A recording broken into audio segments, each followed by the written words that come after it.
Hi there, Cycle Camp here. We're revisiting a couple of the firearms that we had picked up at Tulsa. And the two firearms we're going to be looking at is the Webley Model 5 and the Smith & Wesson Safety Hammerless, which I believe is a number 4. The problem that I had with the Webley was that the grips don't fit right. The ones that were on it, I have these a little loose, but you can see that they just rattle around really badly. They do not. They're proud of there's a space in between the grip and the firearm itself, and on this side it's particularly egregious. You can see just how bad it is there. You can look how much white space there is there.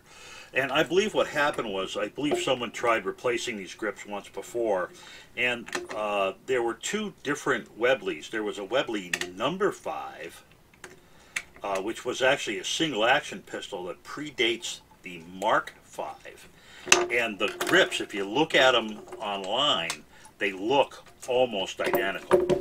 They both have this texturing, and they both have this round piece at the top and this little diamond at the bottom, but they are not the same grip.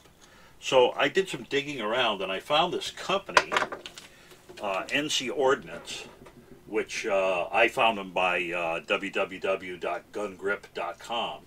And I saw that they had the number 5s and the ones for the Mark 1 through 5, or 1 through 6. This is for the Webley service revolver.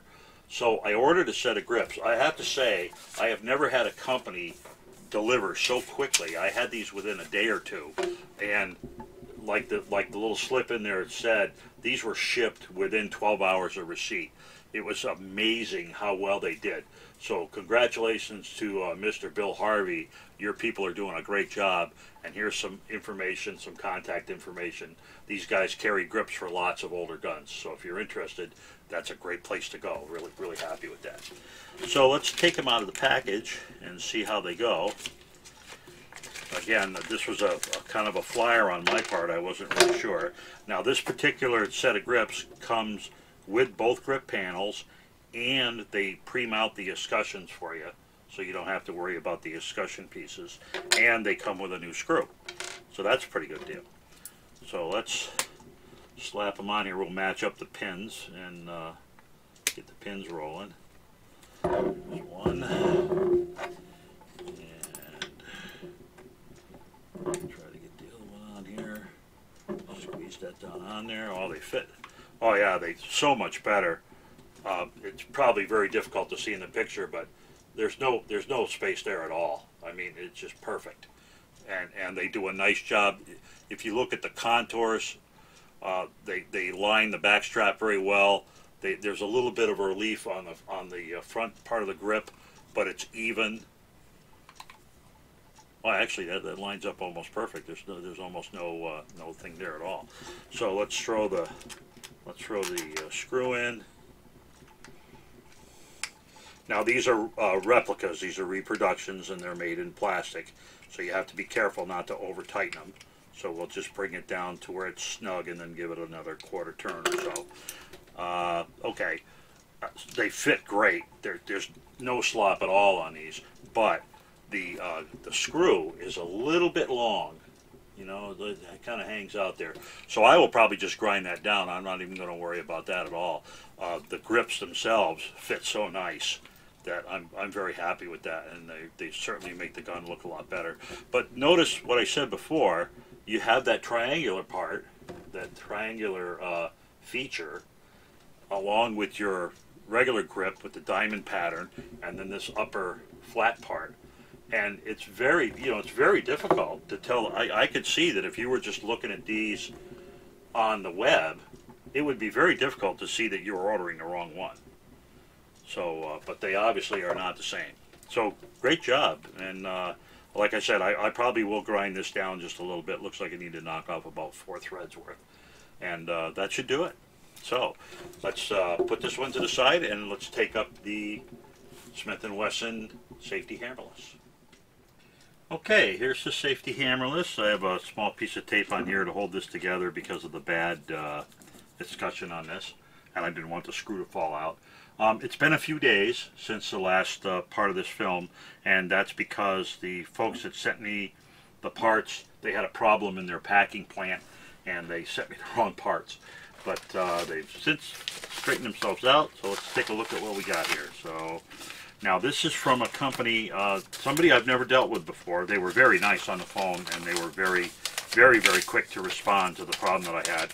And they are called Jack First. The Jack First company. They carry parts for some unusual guns and small parts, things that you wouldn't find other places. So I've added this to my list of go-to people for parts that I need for unusual guns. And what we needed, there were 3 pieces that we needed for this particular firearm, and 2 of them were really tiny, these 2 guys. So this is a plate screw that goes under here. You can't see it because the grip's in the way. And this is a nut. This is actually a nut that has a screw slot in it. This is a nut that goes here on the end of the hammer stud. So there's a stud that you screw in, and that's it showing out the other side. And then on this side, you put the nut over the top of it. So that's basically it. Now, the other part that we're going to put on here, something else that came in, different company. Again, I got this from the same grip place that I got the Webley Grips. There we go. And this is a replacement set of grips. These actually look more realistic. They have the Smith & Wesson, the little indicia or label or medallion, whatever you want to call it. Again, these come with the grip screw. See the grip screw through the bag there, and with the escutcheons already mounted to the grips. So you can see that gold part there. That's the escutcheon, and of course there's one on each side. One of them is recessed for the screw head, and the other one is what do you call it? Is normal. So let's take this apart and see how she goes. Again, you probably caught me on the last one. You probably noticed I wasn't using my good set of hollow ground screwdrivers when I was working on this the last time. And that is because I knew I was going to be replacing the screws, and I didn't care if I buggered them up a little bit. And also they were in very loose, and so I didn't actually have to have I didn't really have to worry about it because they were in so loose. Now I am gonna keep these. I'm not exactly sure what I'm gonna do with them because they really don't fit very well. But I will keep these. And all these other pieces. There should be one more grip to the back side. If you remember from the previous video, I actually ended up gluing these a little bit to try to make them work a little better. They still weren't right, but at least they held a little better. So, okay. All right, we'll put those off to the side for next time. Get some trash. So these grips, I found them at www.gungrip.com, which is part of NC Ordnance. Now these grips are reproductions. Again, they are some kind of a plastic material, but they mold them, and they guarantee they're like the same as the old ones. So that's kind of cool. So what we're going to do first is put the screws back in very carefully. There we go. That's the screw for the, oh, that must have worked because I see a little bit of oil squeezing out of here, so that's great because I did oil these up and clean them a little. And then we'll put the nut on. I sort of wish I need a bigger screw head for that one. This screw head is a little too small. You always want to try to cover the entire slot if it's at all possible, but not drag. Oh, so that one's the right thickness, but it's too, the right width, but it's too thick. This one's perfect. Okay. Because the more meat you get on it, the better off it's going to be. You don't want it doing exactly what it just did there. slow down.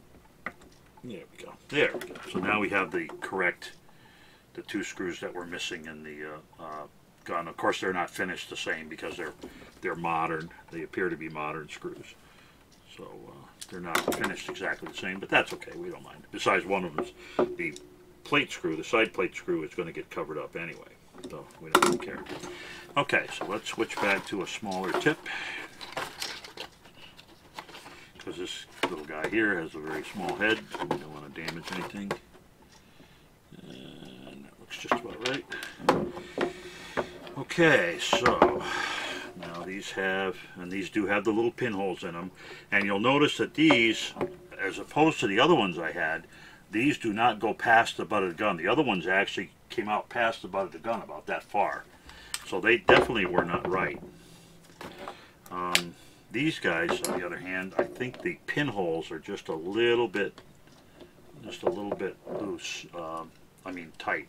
But yeah, you can see here, this medallion fits right in. Pop that off. Right in this loop here in the frame. That medallion fits right in that loop. So, and also now the safety extends out far enough that when you grab it, you're really gonna have it. So yeah, these are definitely the more correct grips. I don't know if you remember before as I was taking this apart. Now this guy will not. The hole in this one appears to be, and I had the same problem with the Webley. The hole on one side is a little bit tight. The pinhole, there's a pin in the back of the frame here, you know, in the handle, and it goes into this pinhole here, and it's just a little bit tight. And I don't want to break it, but I'm trying to get it in there without breaking it. So what I'll do is I'll take it out to the side, and I'll just give it a work around here. No, I may have to drill that one out just a little bit. And that's part of the problem, you know, when you replace things. But again, you can see the little arms on the two sides here that are proud of the medallion. You know, they fit right up against these two ledges, and when it goes in, it's going to go in really nice. So it's gonna be very, very nice. So give me a second here, and I'll go tune that up a little bit. Okay, so we're back. So basically, it turns out that what happened was this was just a shade shallow. The hole was just a shade shallow, and rather than run around and get drills and stuff and screw it up, basically I just took a appropriate size screwdriver and used it like a little reamer and just stuck it in there and reamed that out a little bit. And that's how I got that corrected. I figured that'd be the safest way to do it. And again, we take that, throw it on the gun. Fits real nice. Now let's take the screw. Now this screw doesn't seem to want to go in there. Maybe I'm going in from the wrong side. No, that's fine.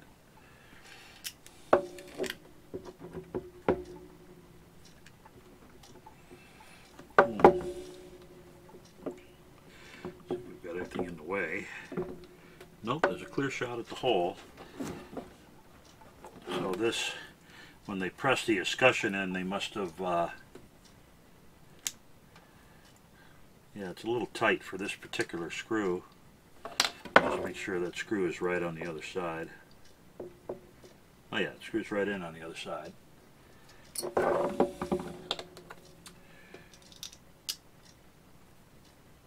Yeah, so this doesn't really want to go in there. Give it a gentle tap and see if it'll pop through. No.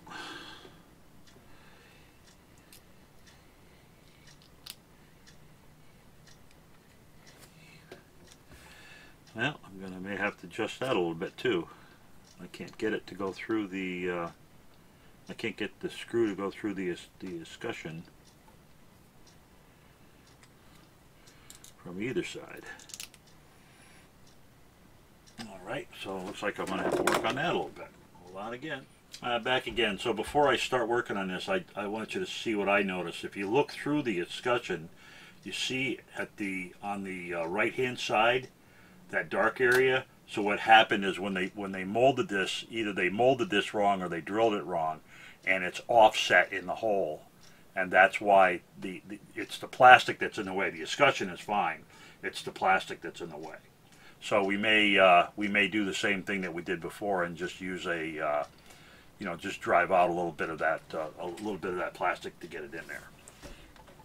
Now I have a really small tip here. Let's see if that'll work.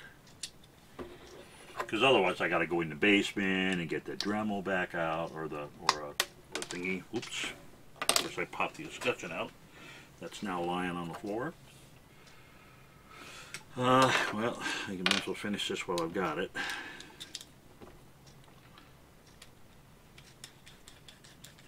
It's just a little bit off, so it's going to take very little material out. I don't know if you can see it. There's a little bit of it here on the desk. Okay. Alright, so let me see if I can find what I just dropped. Oh, luckily it's made out of brass. Escutcheon goes up here. Got to be careful, because if you take out too much of this stuff, the escutcheon won't stay fixed in. And I just put it in upside down, so that didn't help. Try again.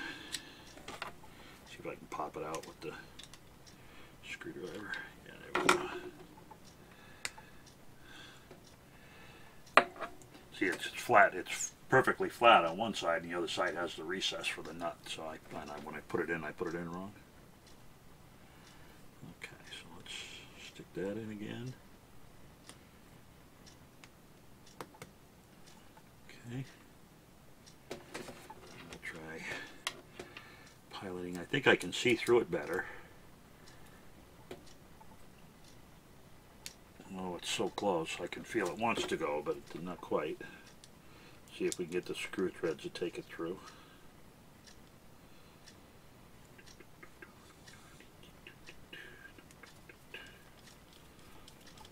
Yep, there we go. Yeah, that's better. Hopefully it'll line up with that other hole. We'll find out in a minute.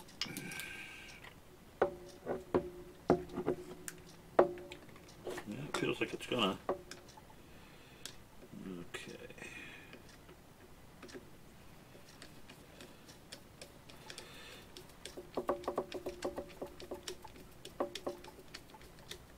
Yep.